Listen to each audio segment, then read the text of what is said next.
The heavy gates of the Sokoto Correctional Centre have just witnessed what many are calling the most significant cultural and spiritual meeting of 2026 so far.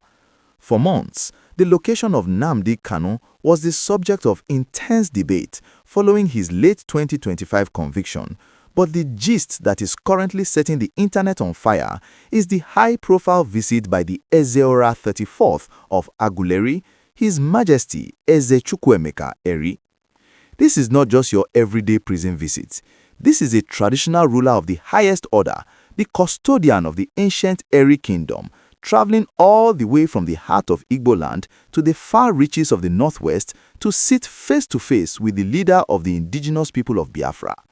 The atmosphere in Sokoto is said to be incredibly tense, but also filled with a strange sense of anticipation as rumors begin to swell that this meeting is the final spiritual key needed to unlock the cell door that has held Kanu for years.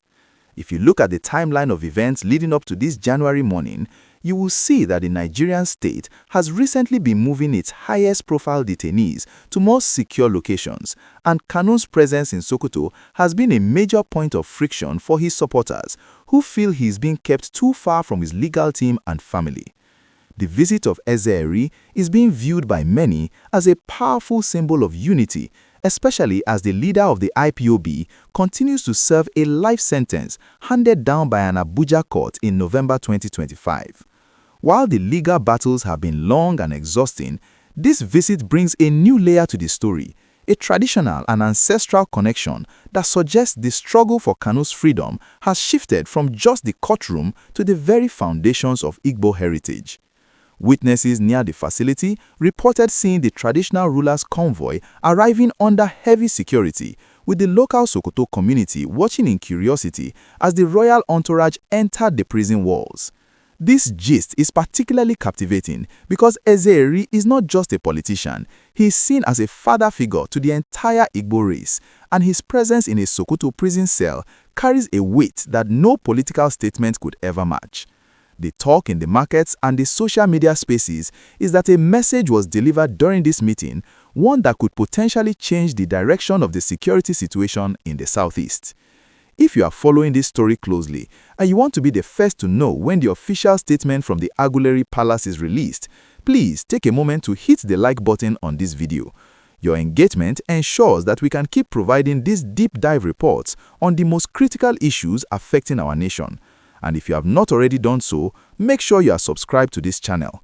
We are tracking every movement around the Sokoto prison and the legal development in Abuja, and your subscription is what allows us to stay independent and bring you the news exactly as it is happening on the ground in 2026. By subscribing, you become part of a community that values the truth and stays informed about the safety and future of our leaders. The Kanu home soon rumor is not just coming out of thin air. We are seeing a massive shift in the political landscape this January.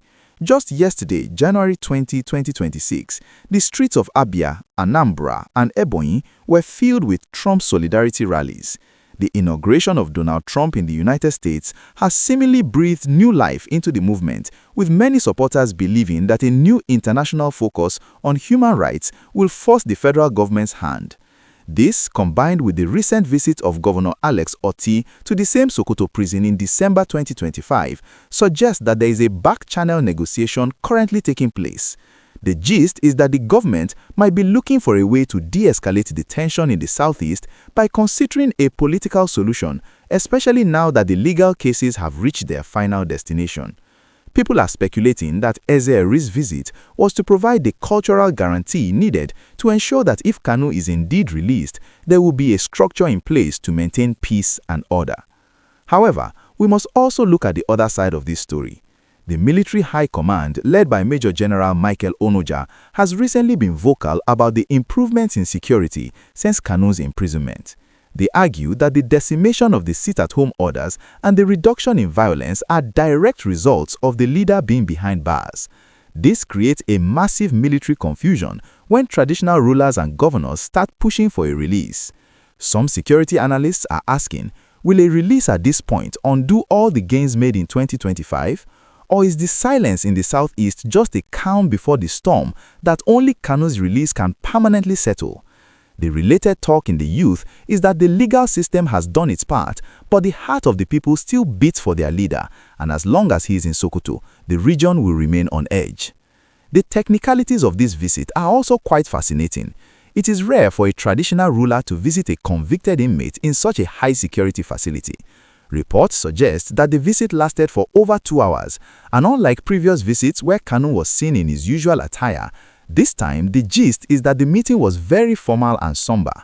There are whispers that the discussions touched on the rule of law and the need for the Southeast to remain calm as the legal team prepares a fresh appeal based on extraordinary rendition arguments that have recently gained new traction in international courts. The Biafra Prime Minister in Finland, Simon Ekpa, being jailed by the Finnish authorities in late 2025 has changed the dynamic, leaving Kanu as the sole undisputed voice of the movement. This makes his potential release even more significant for the stability of the entire country. As we continue to watch the gates of the Sokoto Correctional Centre, the question remains, is Kanu really coming home soon?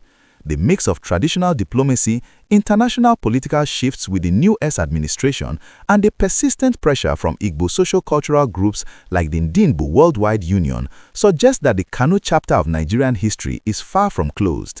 The government is currently between a rock and a hard place, balancing the demands of national security with the need for national reconciliation. The gist from the villa is that the president is being advised to weigh the pros and cons of a presidential pardon or a compassionate release to end the year-long crisis once and for all. I want to know what you think. Do you believe Eze Eri's visit is the sign we have all been waiting for? Should the government listen to the traditional rulers and governors, or should they stick to the life sentence verdict? Does the Trump factor in the US really have any impact on what happens in a Sokoto prison cell?